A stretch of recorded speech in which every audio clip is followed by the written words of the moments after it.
किसके सगे हो भाई? अयोध्या में हार गए तो वहां के लोगों को गाली, उत्तर प्रदेश के हिंदुओं को गाली दी जा रही है। अगर मैं हिंदू हूं और कोई हिंदू संगठन बनाकर हमारे समाज को भड़काने का काम करेगा कि चलो भाई मुसलमानों से लड़ना है, झगड़ना है, तो उसके खिलाफ बोलने की जिम्मेदारी हमारी नहीं है। और मुसलमान भी मुसलमान के खिलाफ बोले अगर वो कुछ गलत करने जा रहा है। मुसलमान हिंदू के लिए बोले, हिंदू मुसलमान के लिए बोले, हिंदू सिख के लिए बोले, मुसलमान सिख के लिए बोले, सिख हिंदू के लिए बोले, मुसलमान के लिए बोले, यही तक बात सीमित नहीं रहेगी। मैं मानता हूं कि अगर इस देश के सेकुलरिज्म को मजबूत करना है तो हिंदू हिंदू के खिलाफ भी बोले अगर वो कुछ गलत कर रहा है। पूरी दुनिया में आप जाते हैं, कहते हैं हम इंडियन हैं, यहां आपस में आप नफरत फैलाने की बात है। और एक पार्टी तो दुर्भाग्य से इस देश की सत्ता में 10 साल से है, जिसके खिलाफ हम लोग लड़ रहे हैं, पूरी मजबूती से लड़ रहे हैं और तब तक लड़ते रहेंगे जब तक ये नफरत की विचारधारा का खात्मा नहीं हो जाता। गोडसे की विचारधारा से हिंदुस्तान आगे नहीं बढ़ेगा, गांधी की विचारधारा से हिंदुस्तान आगे बढ़ेगा, बाबा साहब के संविधान को मान के हिंदुस्तान आगे बढ़ेगा।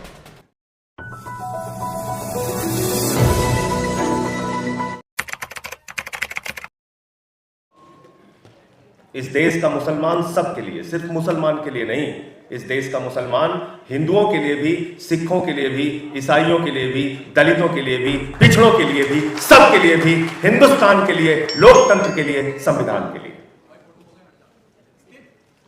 और यही तो ऊपर वाले का पैगाम है। हम क्या कहते हैं खुदा को? रब्बेल आलमीन, पूरे आलम का रब, सिर्फ मुसलमानों का रब नहीं, पूरी दुनिया का रब। और क्या कहते हैं नबी को? हजरत मोहम्मद साहब सल्लल्लाहु अलैहि वसल्लम को क्या कहते हैं? रहमतुल आलमीन, पूरे आलम पर रहमत करने वाला, सिर्फ मुसलमानों पर रहमत करने वाला नहीं। तो जब आपने यहां पे लिखा है कि मुस्लिम्स फॉर ऑल, इसका मतलब कि इस देश का मुसलमान सबके लिए खड़ा होगा, हिंदुस्तान के लिए खड़ा होगा, एक एक आवाज के लिए खड़ा होगा। और सेकुलरिज्म सिर्फ एक शब्द नहीं हो सकता, धर्मनिरपेक्षता सिर्फ एक शब्द नहीं हो सकता। अगर इस देश में आप पैदा हुए हैं तो धर्मनिरपेक्षता जीना सीखना होगा। कैसे धर्मनिरपेक्षता में जिया जाता है। शब्द तो सेकुलरिज्म का आप बोल सकते हैं, पढ़ सकते हैं, बहुत अच्छे अच्छे भाषण दे सकते हैं, लेकिन जो सेकुलरिज्म हमारे कॉन्स्टिट्यूशन में लिखा हुआ है, जब कहते हैं हम हिंदुस्तान एक सेकुलर मुल्क है, ये मुल्क है हिंदुओं के लिए भी, मुसलमानों के लिए भी, सिखों के लिए भी, ईसाइयों के लिए भी, बौद्धों के लिए भी, सबके लिए, जब हम सेकुलरिज्म की बात करते हैं तो सेकुलरिज्म वो शब्द है जिसको आपको जीना सीखना होगा, अपने आचरण में लाने का प्रयास करना होगा। खाली बोलने से काम नहीं चलेगा। मैं तो उत्तर प्रदेश के सुल्तानपुर के छोटे से जिले में पैदा हुआ। 7वीं के बाद मेरे दोस्त थे इरफान, अशोक सिंह, मासूद, हम सारे लोग साथ साथ खेले बड़े हुए। और फिर मैं पढ़ाई के लिए उड़ीसा चला गया, माइनिंग इंजीनियरिंग की पढ़ाई के लिए, वहां से डिप्लोमा किया। और हालात बदले। उस समय 6 दिसंबर 1992 भी हुआ। मैं घर पे नहीं था, लेकिन सबसे पहला शख्स मेरे घर पे अगर कोई पहुंचने वाला था तो मेरा दोस्त इरफान था। और उसने जाके कहा कि अगर इस घर की तरफ आंख उठा के भी देखा तो मेरी लाश के ऊपर होकर गुजरना पड़ेगा। यह है सेकुलरिज्म जो हमने जिया है। उसको कैंसर की बीमारी हो गई, हम लोग साथ साथ रहे। जब उसकी मृत्यु होने लगी तो उसने अपने कागज पे लिख के दिया, अब संजय सिंह इस घर के बेटे हैं, इनको इसी तरीके से साथ में रखना। तो हमने सेकुलरिज्म को जिया है। ये शब्द नहीं है, सिर्फ एक साथ मिलकर रहना कैसे है ये सीखा है। और आज इतने सालों के बाद इरफान हमारा दोस्त था और आज उसका बेटा सूफियान हमारे बेटे का दोस्त है। हमारी पीढ़ियों के रिश्ते हैं। कोई खड़ा होता है भड़काने के लिए, चला आता है, जोर जोर से भाषण देगा, लोगों को बांटने का काम करेगा।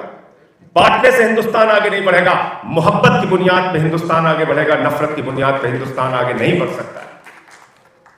यही तो आपके देश की खूबसूरती है, जहां अलग अलग भाषा, अलग अलग जाति, अलग अलग धर्म के लोग एक साथ मिलकर रहते हैं। यही तो आपके देश की खूबसूरती है। पूरी दुनिया में आप जाते हैं, कहते हैं हम इंडियन हैं, यहां आपस में आप नफरत फैलाने की बातें और एक पार्टी तो दुर्भाग्य से इस देश की सत्ता में 10 साल से है, जिसके खिलाफ हम लोग लड़ रहे हैं, पूरी मजबूती से लड़ रहे हैं और तब तक लड़ते रहेंगे जब तक ये नफरत की विचारधारा का खात्मा नहीं हो जाता। गोडसे की विचारधारा से हिंदुस्तान आगे नहीं बढ़ेगा, गांधी की विचारधारा से हिंदुस्तान आगे बढ़ेगा। ये बाबा साहब के संविधान को मान के हिंदुस्तान आगे बढ़ेगा। लेकिन आज तो जो सरकार है उसको संविधान से ही प्रॉब्लम है। अभी मैंने देखा शशि थरूर जी ने अपने भाषण के बाद कह दिया जय संविधान, तो ओम बिरला जी कहते हैं अरे जय संविधान मत बोलो। क्यों नहीं बोलेंगे जय संविधान? एक नहीं 1000 बार बोलेंगे जय संविधान, क्योंकि ये देश संविधान से ही चलेगा, संविधान के अलावा किसी मोदी और योगी के फरमान से नहीं चलेगा।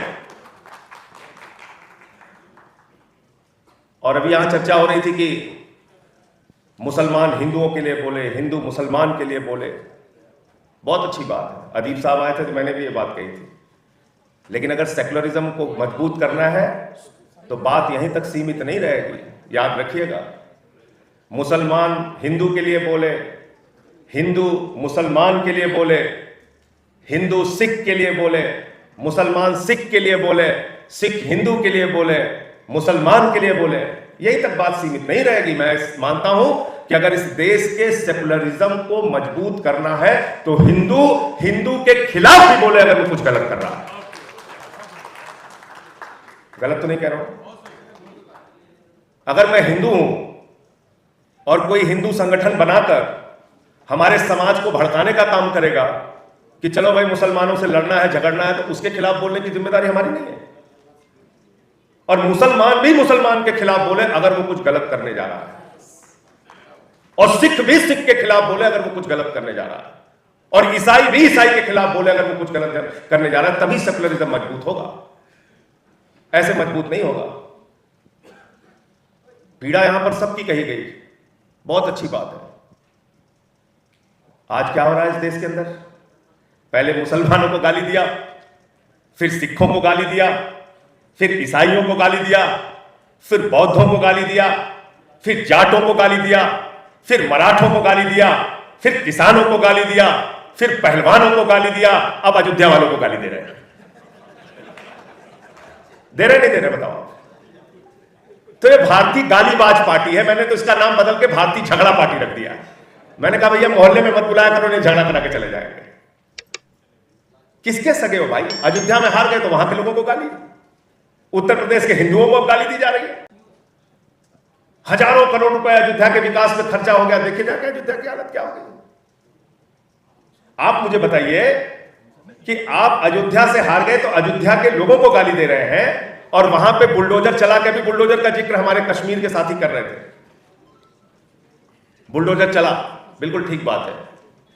जाकर देखिए अयोध्या में, इमरान आते हैं हमारे बगल से प्रतापगढ़ से, अयोध्या में बुलडोजर चला के हजारों मकान तोड़ के जमींदोज कर दिए गए। तो बुलडोजर चल रहा है, मुसलमानों पे चल रहा है, चुपचाप बैठे हो मजा आ रहा है, सिखों पे चल रहा है मजा आ रहा है। यह मत सोचना कि तुम बच जाओगे। नोएडा में त्यागी जी वाला बुलडोजर देखा था कि नहीं आपने? त्यागी जी का चला, फिर पलट के दूसरे वाले पे चला। ये जो राजनीति होती है इसका अंत बहुत खराब होता है। ये अपने को ही सबसे ज्यादा नुकसान पहुंचाने का काम करती है। ये बात हमें समझनी होगी और इस देश का सेकुलरिज्म मिल के आगे बढ़ेगा। हमारे दोस्त दानिश अली यहां पे बैठे हुए हैं। एक सांसद ने इनके खिलाफ ऊट पटांग बोलने का काम किया। सुबह में आंख उठी, 6 बजे उठा, सबसे पहले इनके पक्ष में आवाज उठाने का काम इनके भाई संजय सिंह ने किया। यह है हिंदुस्तान। ऐसे आगे बढ़ेंगे हम लोग, और कोई बचा नहीं है, बिल्कुल मत सोचिएगा। जो इनके खिलाफ बोलेगा इनके उत्पीड़न का शिकार होगा। मैंने उत्तर प्रदेश में आवाज उठाई, एक दिन में 9 FIR मेरे खिलाफ हुई। कुल 23 मुकदमे उत्तर प्रदेश में मेरे खिलाफ किए। पार्लियामेंट में मैंने आवाज उठाई, मैंने नारा लगा दिया संसद के अंदर, मोदी अडानी भाई भाई, देश बेच के खाई मलाई। क्या गलत बोला भाई? एक ही आदमी को हिंदुस्तान की सारी संपत्ति आप देते चले जा रहे हो।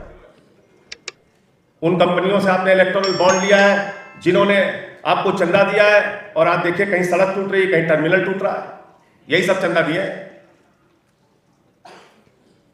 तो मुझे टारगेट कर लिया इन लोगों ने। जीवन में कभी, मैं चुनौती के साथ कहता हूं, जीवन में कभी एक पैसे की रिश्वत नहीं ली, बेईमानी नहीं किया, इसीलिए आंख में आंख मिलाकर इस सरकार के खिलाफ लड़ पाता हूं। बावजूद इसके इन्होंने मुझे ईडी के जरिए जेल में भेज दिया, 6 महीने जेल में रखा, 6 महीने जेल में रखा।